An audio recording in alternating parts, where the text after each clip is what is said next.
Hi, I'm Brian and welcome back to the channel. On this next series of videos that I'm going to be doing, I'm going to be tackling all my kit that I'm taking on the Pacific Crest Trail in 2026. I have trialled a lot of my kit out when I went on the Thru-hiking Blanc in 2024. A lot of the kit was really good. I did a full kit review of what was taken and how I felt of it when I came back. If you're looking for that video, the link will be in the description. So what is Project Light? Basically, I've been watching, as everyone does, watches YouTube to learn some information. I've been looking at the ultralight backpacking community. I am not an ultralighter. I'm not going to be going that far. But it doesn't mean we can't learn from them. And what I found out is it's not always about the kit they take, it's about the stuff they leave behind. So I'm going to be going through all the kit that I'm planning on taking on the Pacific Crest Trail to see if there's anything I can do to make that kit lighter. If I can't, I either live with it or I replace it with something lighter and better. So please follow me on this journey and let's see how light I can make my kit. If you're liking these videos and they're helping you, then please consider subscribing. It all helps the channel out. It's a new channel, very small, and anything you can do to help is massively appreciated. Right, let's go on with Project Light. So to kick everything off, I had a big think about what kit I wanted my first video, and I came to the conclusion I would have one of the most important, if not the most important bit of kit that we take backpacking, and that's my backpack. It's the one thing we use continuously on the trail. It's on our back every day. It carries everything we need. So if it doesn't work, if it's too heavy, then we're not going to have a great time on the trail. I have had a lot of backpacks and rucksacks throughout my time backpacking and hill walking. I have gravitated towards the Osprey brand. Their day sacks have been brilliant. I've absolutely loved them, and I moved into the rucksacks as well, so I find really, really good. Yes, they're not the ultralight backpacks that everyone takes on these long distance hikes, but they do me. They give me the support, they give me the stability that I need from a backpack. So when I was doing a lot of backpacking and hiking in the Scottish Munros, long distance hikes at the West Highland Way, I needed a decent, robust rucksack, so I went for the Osprey Exos 58. That's it here. Big rucksack, good capacity, very robust, quite heavy. I will put the weights for it up there when it's empty for you so you can see them. Big pack. This was never going to go in the Pacific Crest Trail with me. This was just for hiking, long distance hikes in Scotland, because our terrain's really quite rough and I need a rucksack that could do it. I knew that I wanted something lighter, so I started looking around to see what options there were. I didn't want to necessarily go with the ultralight ones because I just didn't like the look of them. I'd need something with a back, hip belt, all these things, and I didn't want to spend ridiculous amounts of money on a very lightweight pack, which was going to be uncomfortable for me. This pack was out. I needed something slightly better. So it was basically a waiting game to see if Osprey would bring out something much lighter. There was a few rucksacks I had my eyes on, but they still were quite heavy. But eventually they did bring out something new, so it meant this trusty rucksack is not going on the PCT with me.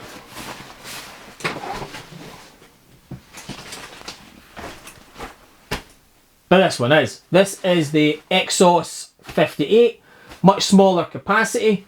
My kit's a lot lighter and a lot smaller, so I could move away from the 68 and have something slightly smaller. Not too small, but just enough so that I'm not overpacking it. This is a great lightweight pack, a lot lighter than my previous one.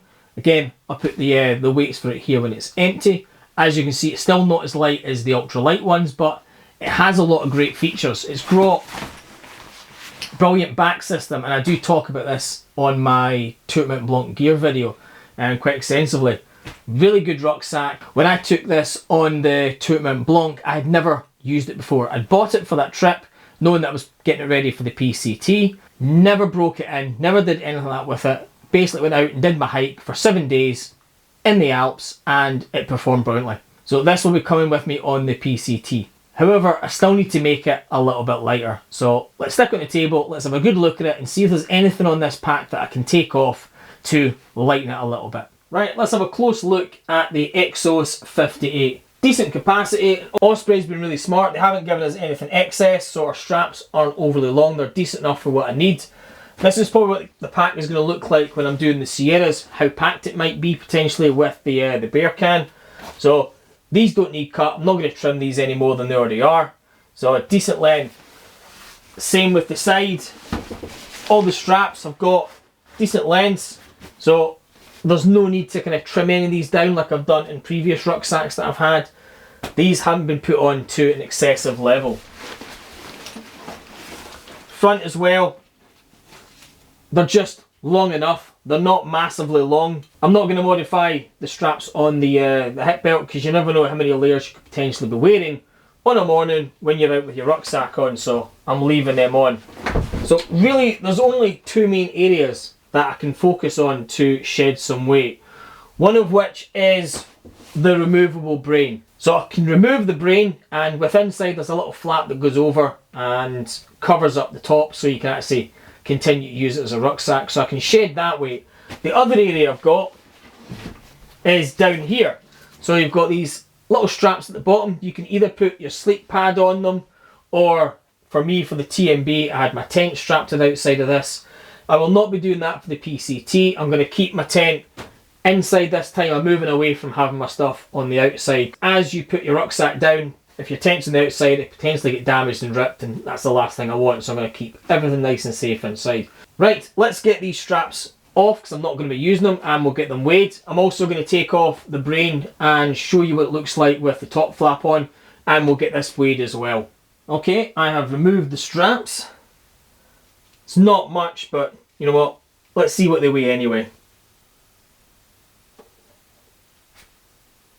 A whole 8 grams. It's better having 8 grams off my rucksack than having an extra 8 grams on it, which I don't need. So at least 8 grams is better than nothing, I suppose. Right, let's get the brain off and we'll have a look and see what that weighs. Right, I've now removed the brain, so let's find out exactly how much it weighs. Okay, 128 grams. Way more than the straps, so at least I've got that option if I want to remove them or not. Right, here's what the backpack looks like without the brain on it. Decent cover here. I actually quite like the look of it when it's like this as well.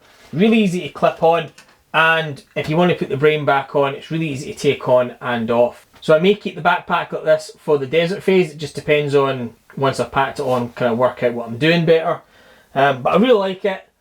I know that 127 grams is not a lot, but hopefully at the end of Project Light, and I add up all the weight savings, it might be a considerable bit. So yeah, I'm quite happy with how the backpack looks without the brain. Just need to work out if I'm going to do this for the desert. The only downside to having this little flap here is, even if I'm using the brain, I can't detach this. It's sewn into the backpack itself, so it cannot be removed. So whether I'm using the brain or not, this is always going to be here, and there's not really a place to store it, so it potentially can get in the way when you're taking stuff in and out. I've never had a problem on the TMB with it, but it is a potential to get in your way. It would be nice if we could detach it, but understand that if it did have a detachable area, water would get in and it wouldn't be as watertight as it is right now. But overall, I'm quite happy with the little top flap, so we'll see how I feel once I've got everything packed for the PCT. Let's see how we got on. So I'll put the stats up here. So that's the rucksack's weight without anything removed from it, and we've got 8 grams removed definitely from the straps, with a potential of another 120 grams if I take off the top flap. That's potentially 128 grams removed from this weight. Now, I know it doesn't seem like a lot, but we're only at the start of Project Light. As I go through all of my kit, hopefully I should see a significant weight loss at the end. Hopefully this video has helped you work out if there's anything you can shed from your kit, and if you are enjoying it, please like, share and subscribe. It helps the channel out, and please click on this video here. This is day 1 of my 7-day journey on the Tour de Mont Blanc 105-mile trip round the Mont Blanc Massif. Epic scenery, and I would highly recommend this trail to anyone.